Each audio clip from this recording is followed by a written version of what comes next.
So I think I'll have slides that I'll ask to be pulled up when I get to that moment. We good, Michael? So I'm Jonathan Watanabe from the University of California, San Diego SCAG, School of Pharmacy and Pharmaceutical Sciences, and I'm a board-certified geriatric pharmacist. What I do most of the time is health services research, but I'm affiliated with we're a HRSA-funded geriatric workforce enhancement program grantee. So that involves training clinicians, practicing clinicians in geriatric workforce management, and a lot of that is actually pertaining to opioid use disorder. So I think there was a comment earlier that it's too late, actually, once the clinicians are past residency or they've finished their doctorate. But I think more and more we're learning that there still is moments to intervene in terms of doing education when they're actually seeing patients. And how I actually effectively got pulled into this is we had this subaward for opioid use disorder, but that was on top of the skilled nursing facility that I also consult to, where they're asking for better measures of pain assessment, discussions on harm reduction through naloxone, as well as better treatment and information about MAT, which they effectively had none. On top of that, we also have the joint commissions that are asking for better pain assessment, routine monitoring, and usage of discussions about MAT.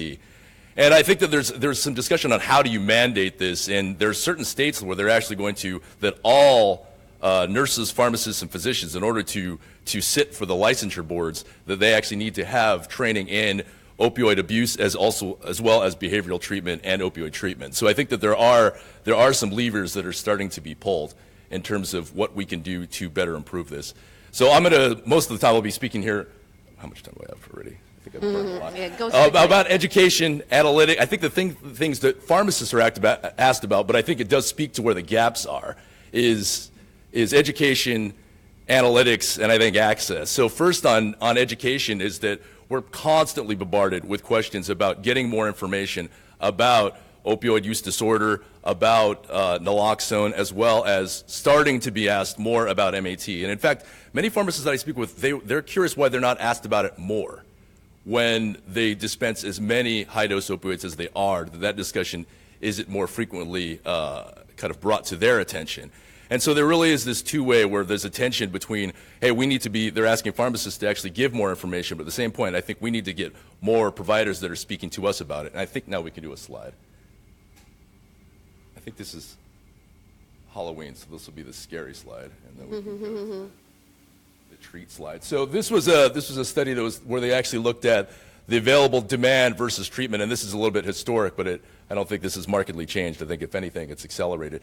We're seeing that the demand for opioid use treatment is the upper solid line, and what you're seeing on basically pick any of the curves below, is the total availability of medication-assisted treatment through buprenorphine or methadone. And we see that in that the highest dashed line is actually at maximum capacity. So that's assuming that all of the physicians that are data waivered are treating 100 patients, and we know that is not the case. And so we know that we don't have the capacity to meet the current demand. And this really relates to that education component of trying to find better ways of informing our clinicians about what is the possibilities, what's involved logistically, and what's entailed in terms of using these medications more effectively to do something about getting those curves to cross. On the next slide, oh, I can do it, sorry. So this is actually the treat slide. So what you're actually seeing is a demonstration at the VA where they've got a comprehensive effort that heavily involves, I think, former Secretary Shulkin just mentioned this, of using pharmacists to do academic detailing to better work with clinicians to inform them about medication-assisted therapy. And you're starting to see that there is some improvement. This is actually before the full rollout of opioid detailing. We're having pharmacists directly interface with clinicians, and then those clinicians work with other clinicians in a trainer-trainer model I think it's called the SCOUT program.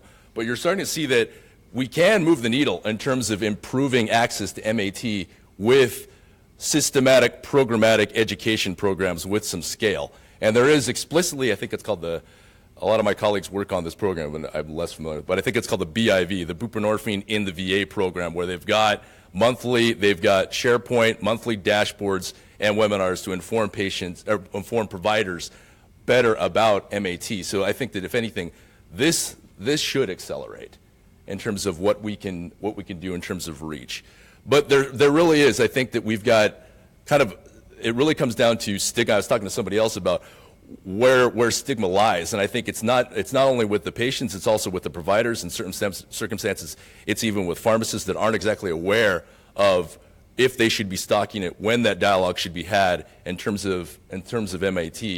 And so that education piece becomes very, very important.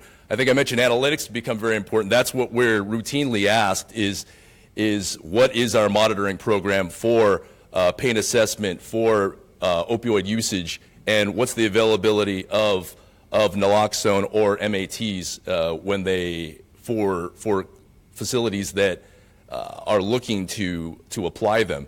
And that, I think we're not even getting the right questions on that, or the right data sources, or even how we're getting our information routinely is not particularly good. So I think that we're being tasked with asking more about what we can track. The challenge is we've got some real data limitations in terms of doing that. And the final component really is for pharmacists. It comes down to access.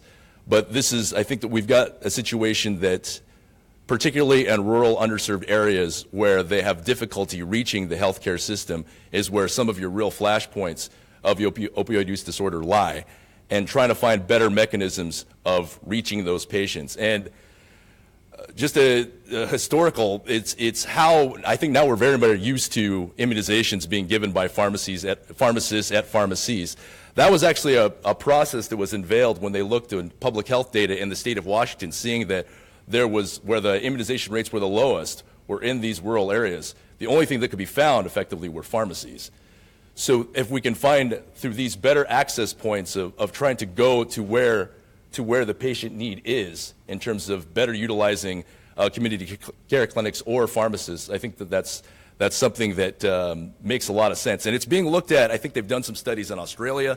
They've done some programs looking at collaborative care agreements in certain states through Medicaid programs, and looking at when they combine pharmacists with physicians at providing medication-assisted therapy, that they've seen some real strides, not only in terms of efficiency, but also in terms of cost and logistics. So they actually found that it was lower cost to do these interventions, as well as some of the things that we've all mentioned in terms of the logistical challenges of, hey, we need to look at the prescription drug monitoring program, the CURES program, to find out where else they're getting their medications, what are some of the feasibility of reimbursement, what are some of the time concerns that we need to think about. Actually, a lot of places, pharmacy is heavily involved. They're used to doing that. And so I think that that's other places where pharmacists can play a pivotal role. But in general, I think this applies to all clinicians in all circles, is that we need to do better in terms of making this easily accessible and understandable for those that need it most. And with that, I'll take questions. Thank you.